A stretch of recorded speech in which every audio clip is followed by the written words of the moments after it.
You know, we have such an unbelievable ensemble cast. Most people came in and read. I mean, it was really casting. I distinctly remember the audition scene. I had to say, are you the before? Hi, you the before? Huh? Before and after? The photo shoot? Are you delivering something? And of course, the first take, I was like, are you the before? And they were like, just, you know, keep it real, keep it funny, but keep it real. And I remember just right away falling in love with them. I wanted to be part of this project so badly. Initially, when they first met with me, they said that Alexis was going to be the supreme villainess on the show. And then they said that they had another idea for me, which was to play Alexis Mead, the former brother of Daniel Mead, who's now his sister. Just to put a rumor to rest, they don't save it in a jar. Huh.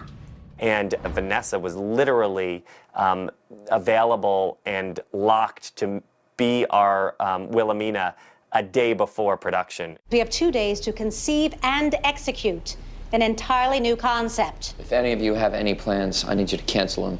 And expect to come home to dead pets. Schmoopy.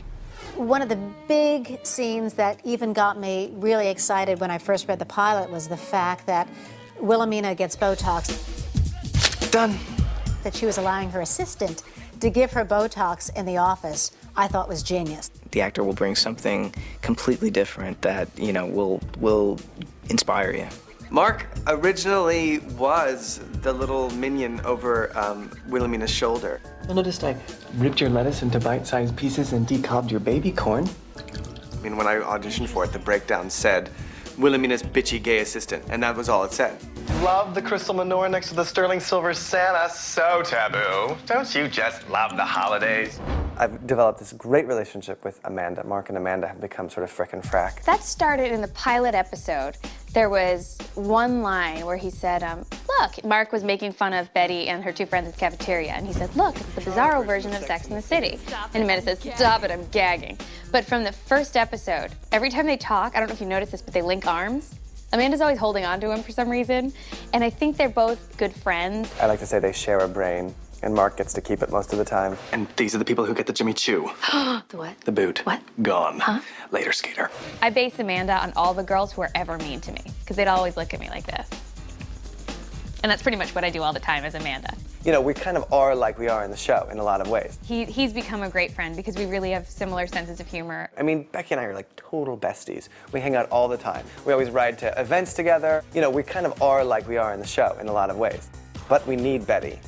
And we can't do it without Betty, and we have to team up with Betty. We're frenemies.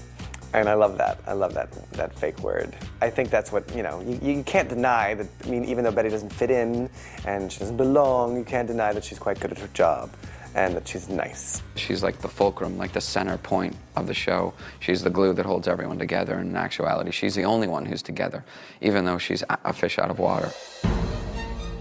We come to work every day, and we enjoy what we do. It's a lot of work.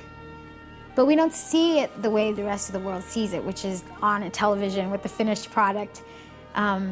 So at the Golden Globes, I think that's when it finally felt like, oh my gosh, people are actually watching the show. Being there was so surreal. All of us were just sort of like, we kind of expected someone to tap us on the shoulder at any minute and be like, you guys are in the wrong place. You're not supposed to be here, you know? When they called Ugly Betty as the best comedy series, wow. Everything went blurry, and I just screamed. I think that's all I did. All I did was scream. I looked across the table at Eric Mabius, and we were just screaming at each other. We must have looked like crazy people. Now, when America won, I think we just poured with tears.